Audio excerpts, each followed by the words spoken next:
India didn't just move from villages to cities. We moved from shared living to isolated living, from our home to my flat, from our responsibilities to my EMI. This one social shift silently multiplied the expenses for the Indian middle class. Joint families were not just emotional systems, they were economic systems also. In joint family, we used to share one house, one kitchen, one electricity bill, one caregiver for the children, one support system for the elders. 10 people living together did not spend 10x money. This is called economics of scale. The more the people share the resources, the lower the cost of living per person is. Just imagine two brothers in a joint family. One cook serves everyone. Grandparents take care of kids. Rent is shared. Groceries are brought in bulk. Now imagine that both brothers got separated suddenly. Now they have to face two rents, two kitchens, two maids, two daycare bills, and two sets of appliances for everything. The family income may remain same, but the expenses explode. Modern life sells freedom, but freedom has maintenance costs. Nuclear families created an entire economy of paid replacements. Earlier, grandmothers cared for kids.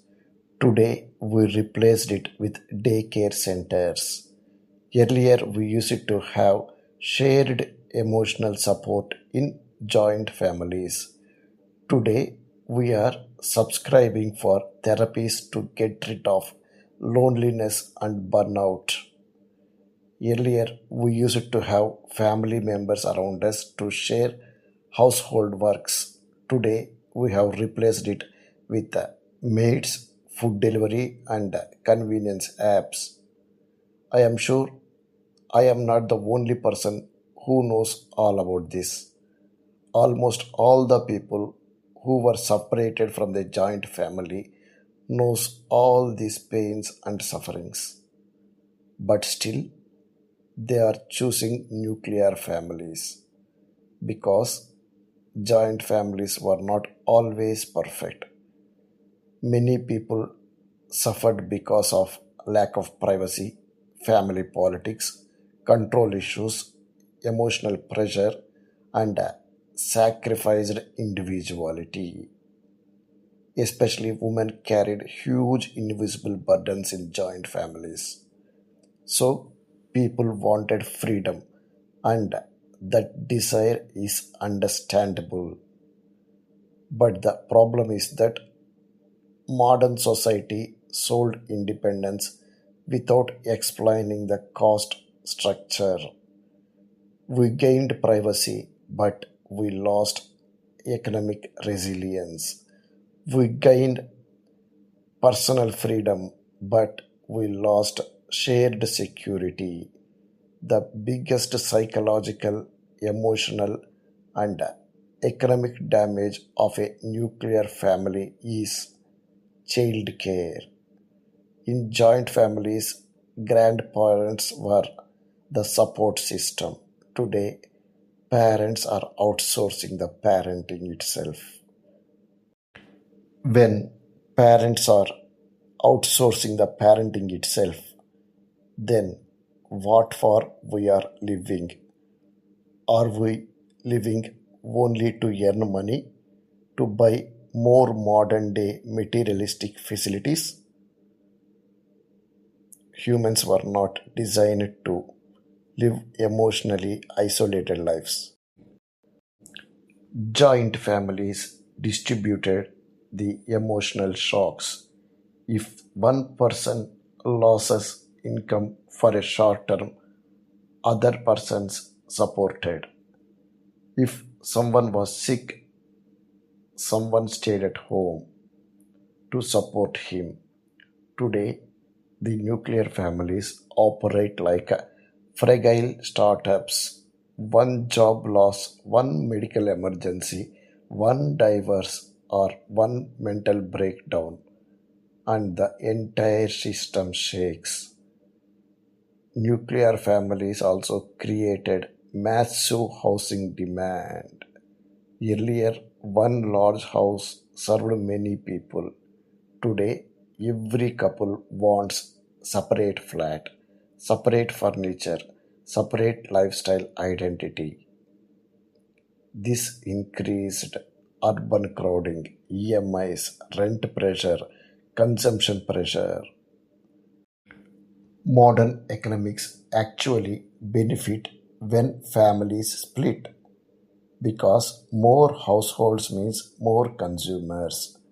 All these big corporates get big benefits when the consumers increase. But we lost something bigger than the money. We have lost shared wisdom, intergenerational learning, collective resilience. Children now grow up with screens instead of grandparents. It is not their mistake when children are loving mobile phones and gadgets more than parents and grandparents because we are raising them like that.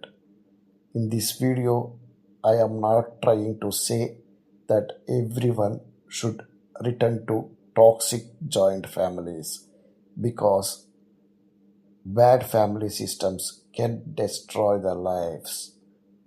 But blindly glorifying the extreme individualism also has its own consequences.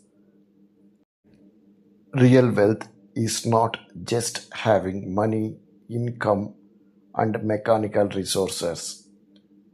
Real wealth is having people around you in all ups and downs of life.